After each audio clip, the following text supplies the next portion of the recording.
গোপন অঙ্গ কাটছি, কারণ আছে বিধায় কাটছি আমি। রাগ, এতটা রাগ উঠে গেছিল এবার যেন ঘটে গেল ভিন্ন এক ঘটনা। পুত্রবধূর সাথে জোর জবরদস্তি করায় শ্বশুরের গোপনাঙ্গ কেটে দিলেন পুত্রবধূ।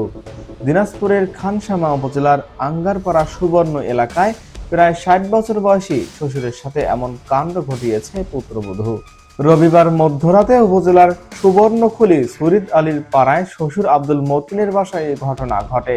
জানা যায়, প্রায় ২১ বছর আগে একই এলাকার মহিষাপাড়ার নজরুল ইসলামের মেয়ের সঙ্গে ফরিদ আলী পাড়ার মতিনের ছেলে রাশিদুলের বিয়ে হয়।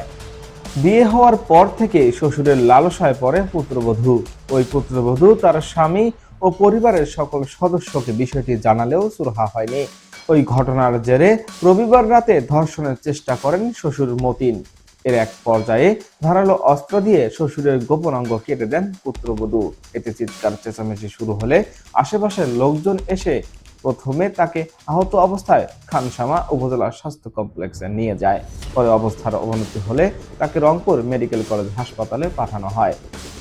রাগ, এতটা রাগ উঠে গেছিল মাথায়, ধারণার বাইরে। আমি নিজে কন্ট্রোল করতে পারিনি। উপজেলা স্বাস্থ্য কমপ্লেক্সে কর্মরত চিকিৎসক জানান, রবিবার মধ্যরাতে এক বৃদ্ধ হাসপাতালে আহত অবস্থায় আসে। তার যৌনাঙ্গ অর্ধেকেরও বেশি কাটা হয়েছে। পরে উন্নত চিকিৎসার জন্য তাকে রংপুর মেডিকেল কলেজ হাসপাতালে পাঠানো হয়। দর্শক, শ্বশুরের এমন কর্মকাণ্ড এবং পুত্রবধূর এমন কর্মকাণ্ড আপনারা কি নজরে দেখবেন?